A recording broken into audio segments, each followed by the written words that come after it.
आज हम आए हुए हैं मायावती। यह स्वामी विवेकानंद जी का स्वप्न भूमि है। स्वामी जी के इस स्वप्न भूमि को वास्तवायित करने में शेवियर दंपति, जो स्वामी जी के शिष्य थे, उन्होंने यह निर्माण कार्य कराया था। स्वामी जी का पदार्पण 3 जनवरी 1901 को इस स्वप्नभूमि आश्रम में हुआ था। तभी स्वामी जी काठगोदाम से भाया देवी घोड़ा होते हुए लगभग 173 किलोमीटर दुर्गम पैदल यात्रा कर अपने अनुयायियों के साथ मायावती पहुंचे थे। उत्तराखंड में बसा यह आश्रम खूबसूरत पहाड़ी हर किसी को आने का आमंत्रण देती है। चारों तरफ से घने जंगलों से घिरी हुई यह पहाड़ी कुदरती सुंदरता का प्रमाण है। आप यहाँ बैठकर कुदरत से बातें कर सकते हैं। इस आश्रम के आसपास का जंगल देवदार, चीर, बांज व बुरांस की सघन वनराजी के बीच अद्भुत नैसर्गिक सौंदर्य के मध्यमणि के समान यह आश्रम आगंतुकों को निर्मल शांति प्रदान करता है। यहाँ आने पर दिव्यता, भव्यता, शुद्धता और पवित्रता की अनुभूति होती है। स्वामी जी के इच्छा अनुसार मायावती आश्रम में कोई मंदिर नहीं, कोई मूर्ति नहीं, इसलिए सनातनी परंपरा अनुसार कोई प्रतीक की पूजा यहाँ नहीं होती है। यहाँ सिर्फ आप आकर ध्यान कर अपने ईश्वर को पुकार सकते हैं और ध्यान के माध्यम से आप अपने ईश्वर को प्राप्त कर सकते हैं। चाहे आप किसी भी धर्म के हो, यहाँ आकर आप अपने इष्ट देव की उपासना कर सकते हैं।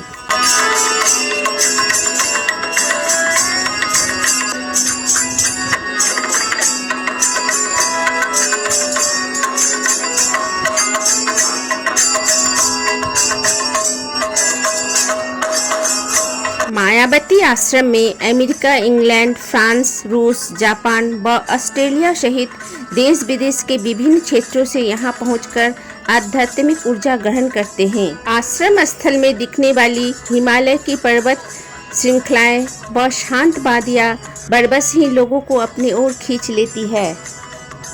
स्वामी विवेकानंद को इस देवभूमि उत्तराखंड के प्रति अगाध श्रद्धा थी। वह हिमालय से प्रेम करते थे। सर्दियों के मौसम में मायावती स्वर्ग जैसे प्रतीत होती है।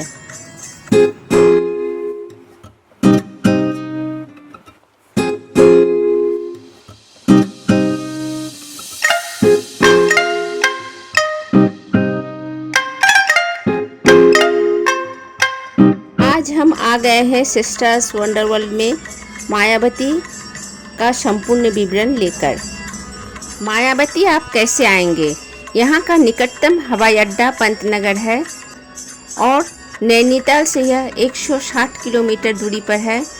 ट्रेन द्वारा आप चंपावत से 60 किलोमीटर दूरी पर स्थित टनकपुर रेलवे स्टेशन पूर्णागिरि तक आप आ सकते हैं। वहाँ से आप टैक्सी व बस से आपको यहाँ आना होगा। मायावती आश्रम टनकपुर के साथ मोटर वाहनों से भी अच्छी तरह जुड़ा हुआ है। लोहाघाट रेलवे स्टेशन से यह लगभग 9 किलोमीटर दूरी पर है।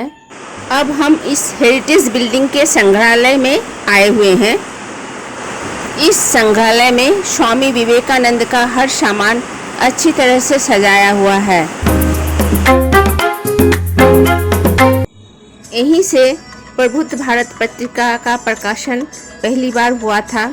पत्रिका में धर्म, दर्शन, शास्त्र, कला, विज्ञान, सामाजिक प्रथाएं तथा जनहित से संबंधित लेख आदि प्रकाशित किए जाते थे।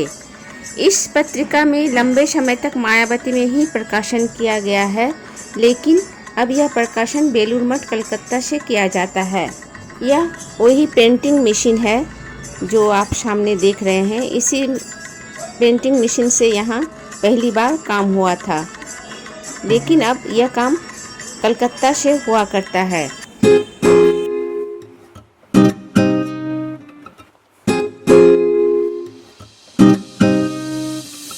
अभी हम धर्मगढ़ की ओर जा रहे हैं।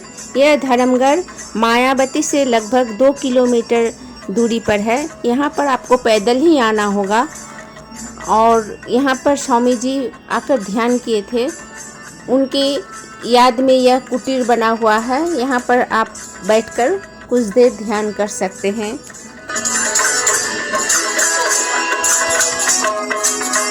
हम अभी आ गए हैं एक जलाशय जो कृत्रिम रूप से बना हुआ है। यह पहाड़ी की गोद में बना हुआ खूबसूरत सा जलाशय है। यहाँ स्वामी विवेकानंद आए हुए थे। इस लेक के पास से ही ये इस गौशाला में आए हुए हैं। यहाँ अच्छी नस्ल की गायें पाली जाती है। यात्रीगण को यहाँ का ही दूध सुबह नाश्ते और रात्रि के भोजन के उपरांत दिया जाता है।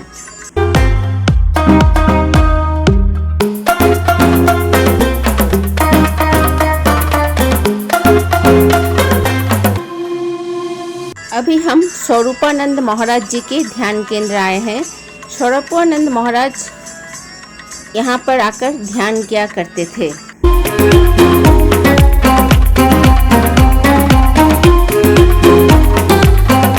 अभी हम आश्रम से 200 मीटर दूरी पर यहाँ के अतिथि निवास में आए हैं। इसी अतिथि निवास में हम लोग रुके हुए थे। यहाँ का मौसम ज़्यादातर ठंडा रहता है। यहाँ आने पर आप ऊनी कपड़े अवश्य लाएं। ज़्यादा ठंडा पड़ने के कारण यहाँ पर सबको मोटा रजाई और कंबल दिया जाता है ठंड से बचने के लिए।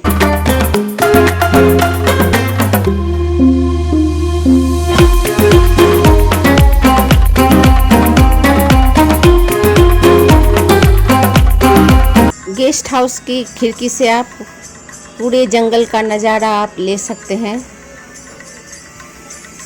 जंगलों के बीच यह खूबसूरत सा गेस्ट हाउस है। इसी रास्ते होकर आपको आश्रम में आना होता है।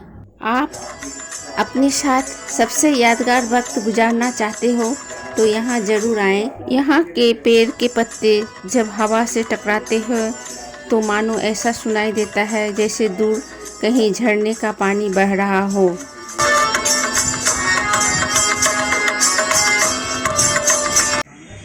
अब हम मायावती के चिकित्सालय में आए हुए हैं।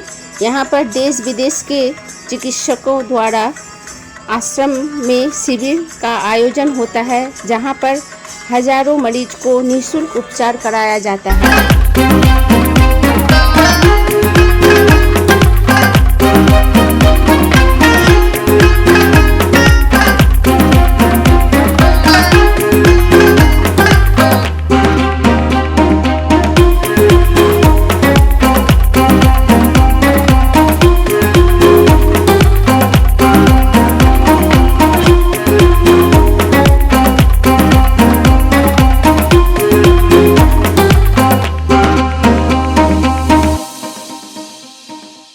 मायावती का पहाड़ बसंत के महीनों में फूलों से भरा होता है, जो देखने में काफ़ी सुंदर दिखता है।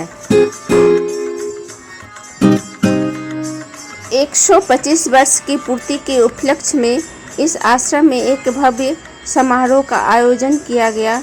यहाँ पर अनेक अतिथि विशेषगण आए हुए हैं और यहाँ के स्थानीय बच्चे भी इस समारोह में भाग लिए। रोज़ाना टेंशन और प्रदूषण से कुछ दिनों के लिए यदि छुटकारा पाना चाहते हो तो आपको यह वादियाँ इंतज़ार कर रही है। दूर तक फैले पहाड़, ताज़ी हवाएं, डूबते सूरज का नज़ारा, रात के खुले समय आकाश में चमचमाते तारे और सुबह पत्तों पर गिरी ओस की बूंदें, सब मिलाकर आपको एक यादगार ब्रेक तो ज़रूर देंगे।